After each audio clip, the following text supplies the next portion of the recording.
should have discovered? Okay, guys, so the way that these letters should have gone, did everyone get these answers? That E, D, C, A, F, B. Do we agree with those answers? Yes or no? Yes. Okay, now let's talk about how we got those answers. Bailey, tell me the way that you guys found out how to match these up. We just said negative 3 over 2a, and then figured out the x and y, and then we found the vertex. Perfect. Like negative and not negative. Yeah, great. So we can do that. I know some of you just put these into your graphing calculators to match them up. That's fine too. All right, so regardless of how you did it, those are the solutions. So what you were supposed to do on this other side then is to use the previous results to find out the real solutions to these quadratic equations. So this is letter E. All they did was they took the f of x and they're saying that it equals 0. F of x always means y. So this would be saying y has to be 0. So it's asking us what are the x's that make y 0. So if we go to letter E, here's letter E, we're looking what are the x's that make the y equal 0. And can you see those two x's? What are they? Everybody. 0 and 2. So your solutions over here should just be x equals 0 and x equals 2. Those are the two x values that are going to make this a true statement. I can check it. 0 squared is 0, minus 0 is 0. 2 squared is 4, minus 2 times 2 is 4, and that's 0. These are the only two solutions for x. Okay? The next one is saying that this function must equal 0. So when we look at this one, this is letter D. So we're going to look at letter D. So look at this one. It's asking us, where does the function equal 0? Well, that occurs right here. And what is that x value right there, you guys? 1. So therefore, the x that makes this true is x equals 1. Okay? We're going to look at this one. This is letter C. So for letter C, we're looking at this. What are the x's that make the y value 0? Are there any? No. So this we would say has no real solution. I would like for you to put the word real in there. The reason is because later on in this chapter, we're going to talk about the solutions to this. Some of them are imaginary solutions. They're not real, but they might be imaginary. Okay, so looking at letter D, just real quick, that's A, graph A. And can you see how those answers are again? What are they? 0 and 2 again. Let's write it like that. So letter F, looking at that one, what are the answers? Just one answer of what? 1. Okay, and then here is letter B. And what's the answer to that one? No real solution. Good. Okay, so there we go. So now over here it's saying, how can you use the graph of a quadratic equation to determine the number of real solutions of the equation? So when you look at the graph, what are you going to be looking for? Where it crosses the what? X-axis, right. So how we can use the graph of a quadratic equation to determine the number of real solutions is how many times does it cross the x-axis?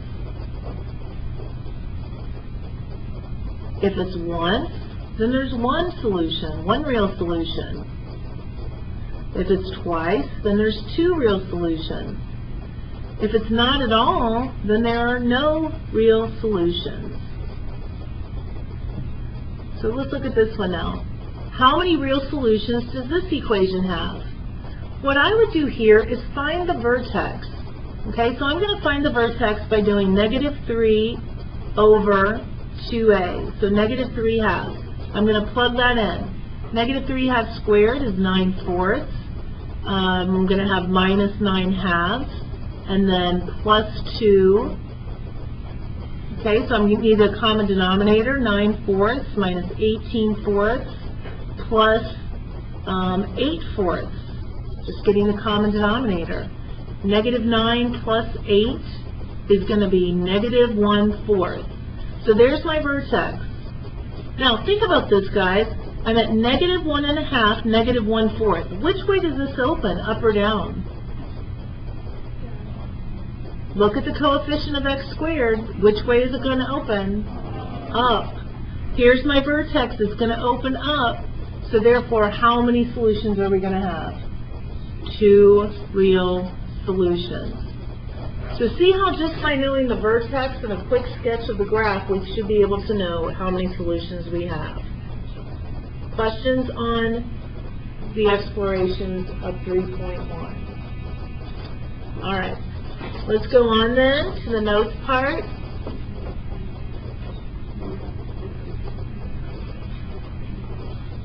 So a quadratic equation in one variable. I went ahead and wrote out the definition for you.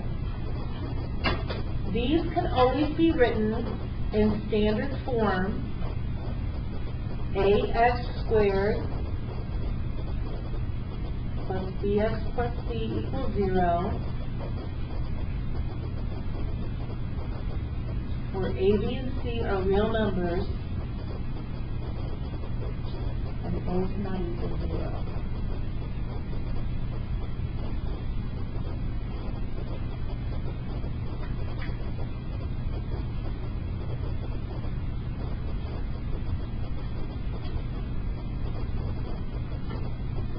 Can anybody think of why a cannot equal 0? What kind of equation would we have if a does equal 0? Then one would just be left with bx plus c. Linear, very good. Then we would have a linear equation and not a quadratic equation. So that's why it says a cannot equal 0. It also says a, b, and c are real numbers. That just means we can't have imaginary numbers. You guys have never even heard of these imaginary numbers that I refer to, but we're going to be talking about those later in this chapter. A root of an equation is just the solution of the equation. So anything that's a solution can be called a root. So those things that we just found, they were solutions, so they're roots. The zero of a function is an x value for which f of x equals 0. Remember that f of x just means y. So this is the x that makes y equal 0. Alright, so we're going to look at some ways that we can solve quadratic equations. So one way that we were just exploring in the exploration part is to find the x-intercepts of the related function. So we look at this function and we look for the x-intercepts. And we talked about that. Sometimes we can immediately see that we have no solutions for those kind of equations. This is going to be a new method. If we have the equation u squared equals d, where u is an algebraic expression, then we can solve it by taking the square root of each side. And then the last way is by factoring. So we can factor the equation. And some of you started doing that in the exploration, which is great. And then we can use our zero product property. Now, just to review, I just want to do a quick sketch of a couple of functions, and I want you to tell me how many solutions these quadratic functions would have. So just look at those for a minute. And on your own, I want you to think about how many solutions, how many real solutions would these have. So write down your answers and then we'll see if you agree.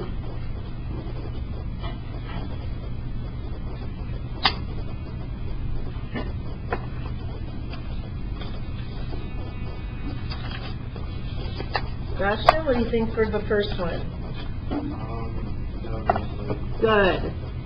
Now, I bet some people were thinking, well, there is one right there.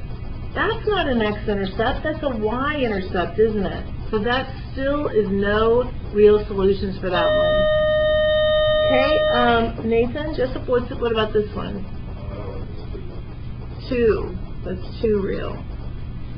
Okay, and then what about this one? Carl. Right. So by looking at graphs, we can tell how many real solutions we have. Okay, I want you to get out your graphing calculator if you've got it.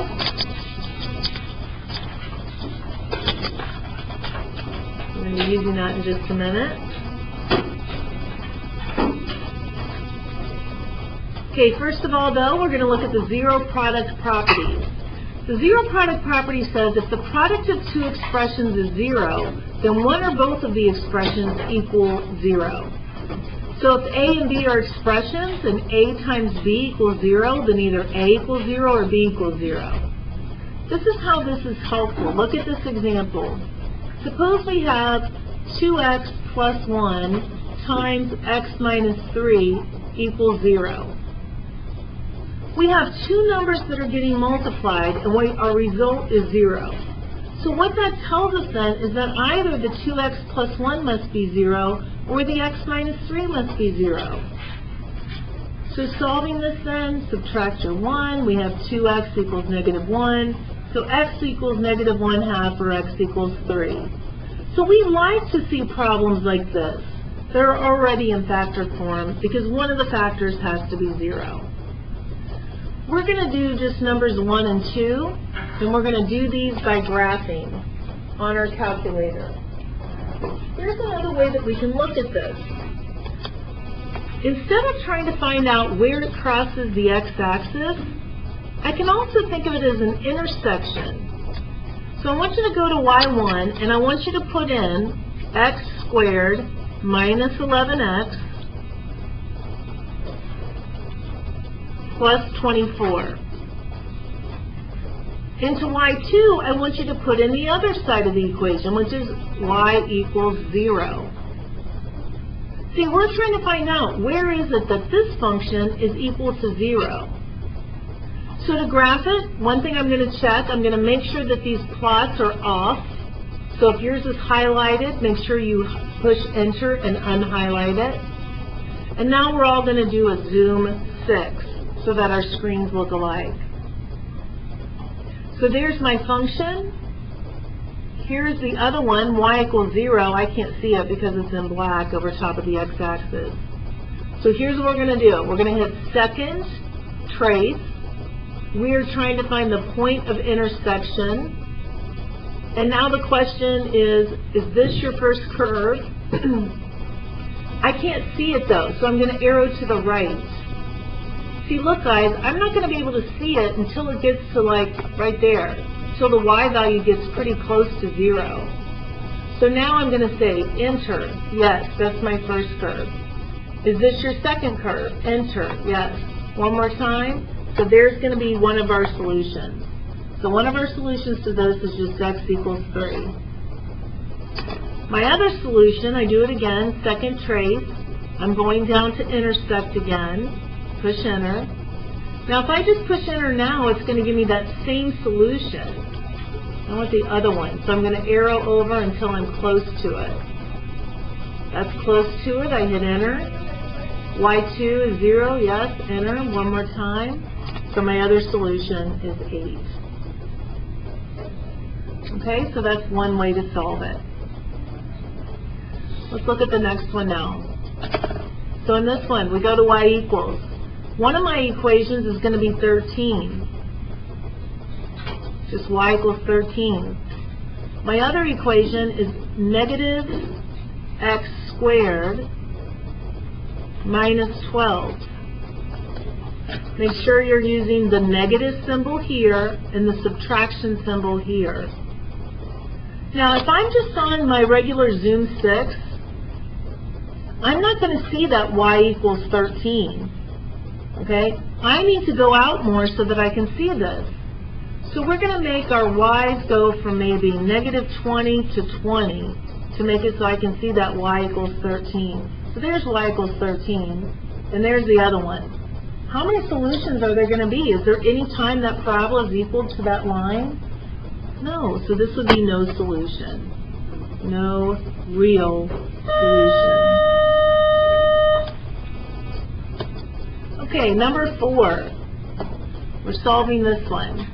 This is using our square root method. So we're just going to take the square root of both sides.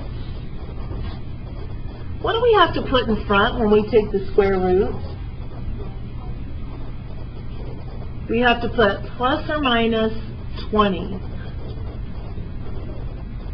So that's going to be our answer, positive 20 and negative 20. Okay, go ahead and take a look at the next one. So on the next one, we have to get the square root by itself before we can use this method. So we're going to have to add 19 first.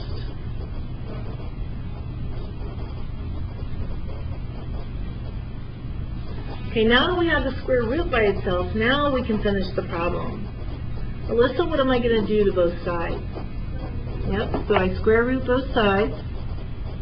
So now I have just 2k plus 3. When I take the square root here, I have to say positive or negative 10. So now we have two problems we have to do. We have to say 2k plus 3 could be 10, or 2k plus 3 could be negative 10. We have to do both of those problems because it's plus or minus. So now just finishing this, I'd have 2k equals 7. So k is 7 halves. Subtract 3. 2k equals negative 13, and so k could be negative 13 halves. All right, on the next one. I think we're best if we eliminate the fractions at the very beginning. What can I multiply the whole equation through by? Amy? Yep, so we're going to do that. Everything gets multiplied by 7, each term. So when I multiply my first term by 7, I get 7 over 7, that's just 1p squared. My next term, I get 35 divided by 7, that's just 5. And 7 times 20 is 140. So now I'm going to subtract my 5p squared. I get negative 4p squared equals negative 140. I have to get the squared term by itself, so I'm going to divide by negative 4. So I need to know what 140 divided by 4 is. Wouldn't that be 35? Just divide it by twice and then divide by 2 again. That's a quick way to divide by 4, guys. Let me go over that again. To divide by 4, I divide it by 2 and I get 70, and then I divide by 2 again and I get 35. And now I take the square root, and I'm going to have plus or minus radical 35. Any questions? All right, factoring. I know you guys know how to factor because I saw some of you doing it on the exploration. So let's take a look at the first one. We set up our double parentheses. If you're not great at factoring, try this way that I'm going to show you.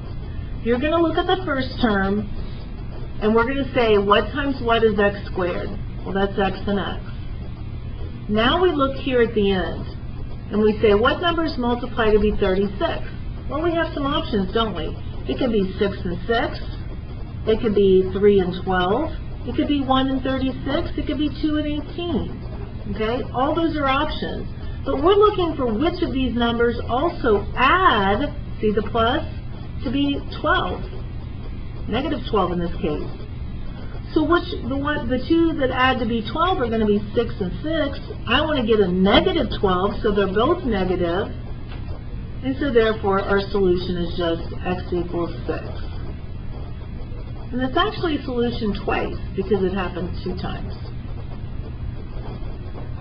Colin, do you know what I have to do first here in order to solve it? Right, so I'm going to take those over. If I bring them over, this is going to become a negative when I take it over. This one's going to become a positive. Set up your double parentheses. We look at this one, the first term. We've got an x and an x. Now we look at the last term. Dylan, what are numbers that multiply to be 40 and add to be 14? Good. That's the right choice. I look at what I want to get. I want to get a negative 14 with those two numbers. So I'm going to do a minus and a minus to make that happen. Okay? And so now we're going to have something minus 10 has to be 0, so that something must be positive 10. Something minus 4 must be 0, so that value for x must be 4. Okay, easy enough? All right, so Brendan, what's the first step always? What do I always want to get it set equal to? 0. So we're going to get it set equal to 0 by adding x squared and by subtracting 4x. So if I have 5x squared plus 1x squared, what are we going to have, everybody? 6x squared. 5x minus 4x is 1x minus 1 equals 0. When we have a coefficient in front of the x squared, it's the same process, it's just that I can't do it quite as quickly. I've got to look here first. So I'm going to need to use either a 6x and a 1x or a 2x and a 3x. Usually we use the numbers that are closest together. Next we're going to look here. Numbers that multiply to be 1 are 1 and 1. I have to check this kind. When I have a coefficient, I now have to check my outers. That's 3x. I check the inners. That's 2x. When I combine them, I want to get a positive 1.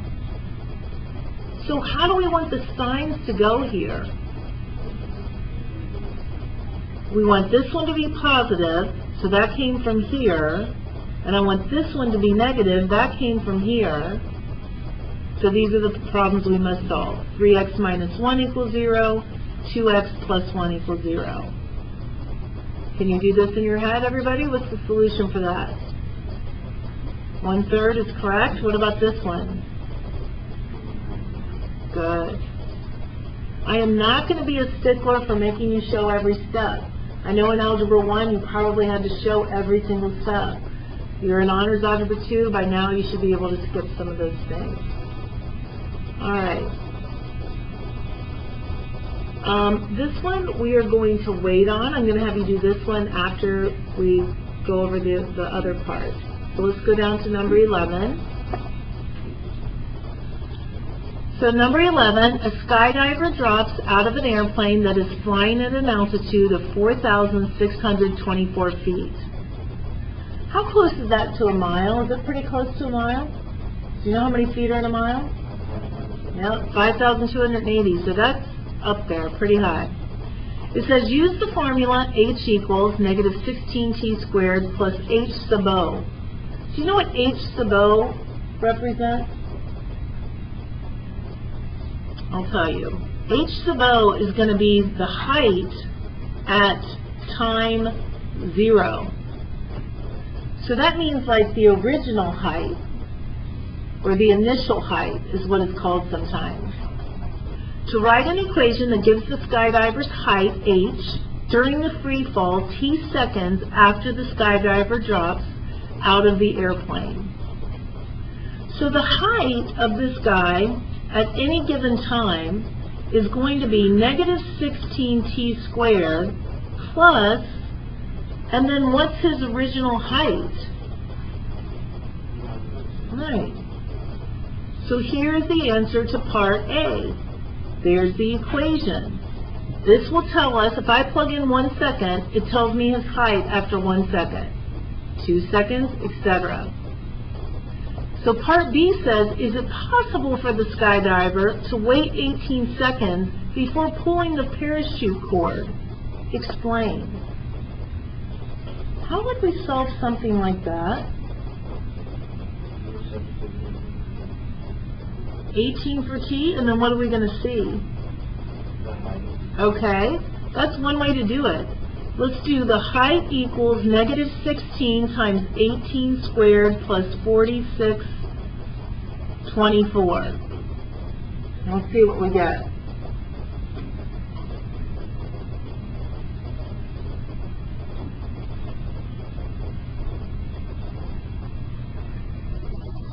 I got negative 560. Is that what you guys got? What does that mean? He is way beyond hitting the ground, isn't he? Bad idea. This is not a good idea for him to wait 18 seconds. No way is our answer to that. Okay? He cannot wait 18 seconds.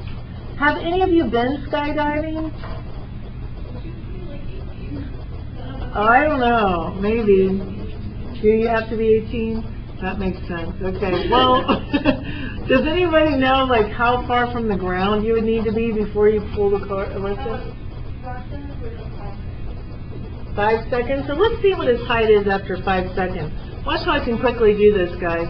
I'm just going to go second enter, and I'm going to change my 18 from an 18 to a 5. I have to delete the 1. That's a real quick way to bring it back up again. So after 5 seconds, he's still going to be 42.24 off the ground. So I don't even know, would he want to pull it that early? Because that early, he hasn't traveled very far yet.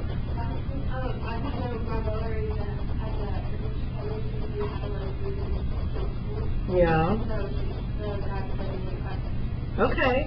Well, maybe they do, because I know that they don't want to go too far.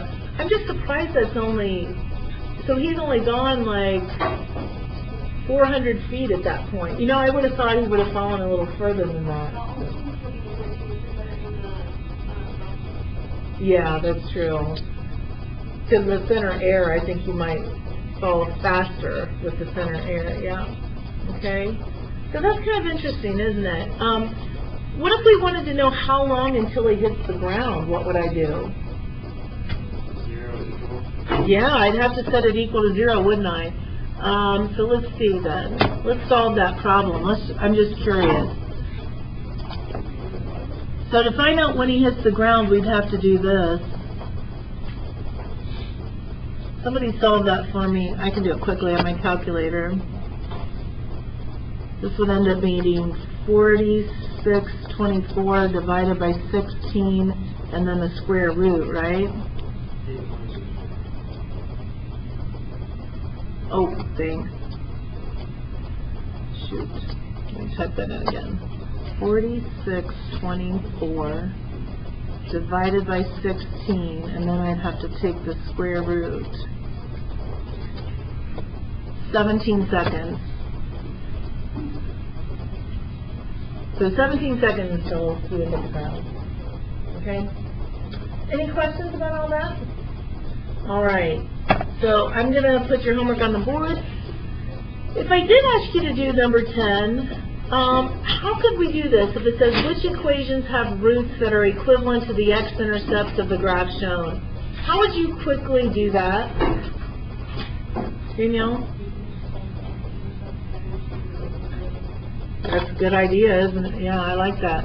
So she's saying just find the x-intercepts of this, that x equals -1, x equals 4, and then just substitute them in and see if they work. Okay? That's a really good idea. Anybody have any other ideas of what we could do?